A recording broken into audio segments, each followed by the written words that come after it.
So here we are today with Ed, and we're going to read through some of the more common questions that we get on a daily basis.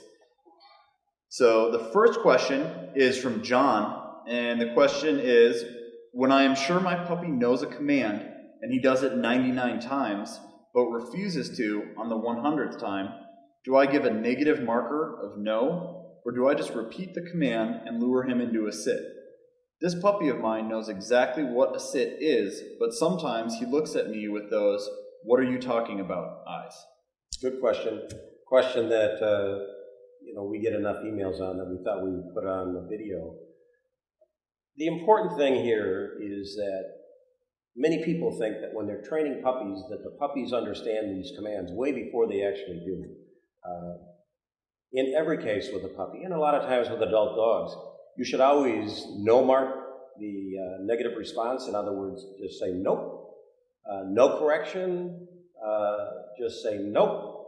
And to the dog, that means I'm not going to get my reward this time. Now, an important thing to keep in your mind is the reward that you're using a high enough value reward to make that dog want to do the command that you're asking him to do?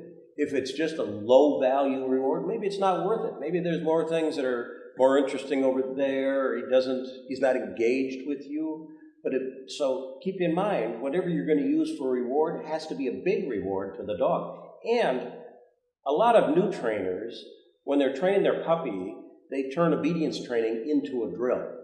You need to be interesting to your puppy. You need to motivate your puppy. You need to engage your puppy, make him want to be with you, and make him want to have what you have.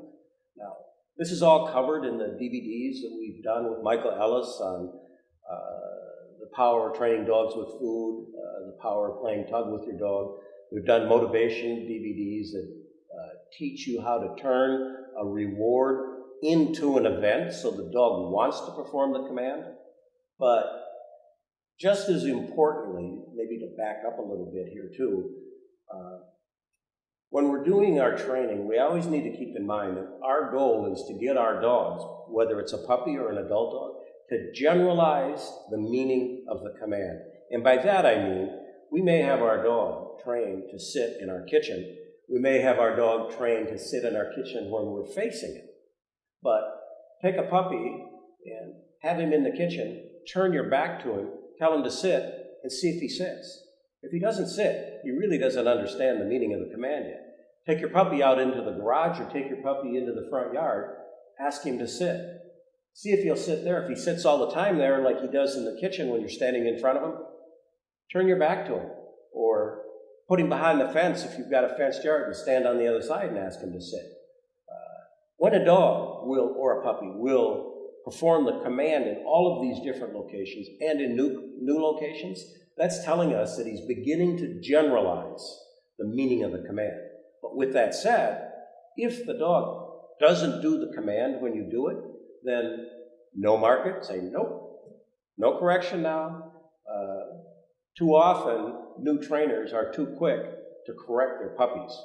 So all you do is say nope, you're not going to get a reward this time, and you help them do the command. So if you need to lure them into a sit, if you need to lure them into a down, you do whatever is necessary. But remember, that reward has to be a high-value reward for your dog, whether it be food or a toy.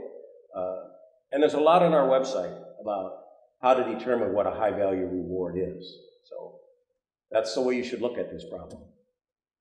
All right, thanks. Good answer. And as you said, that is a really common question that we get all the time.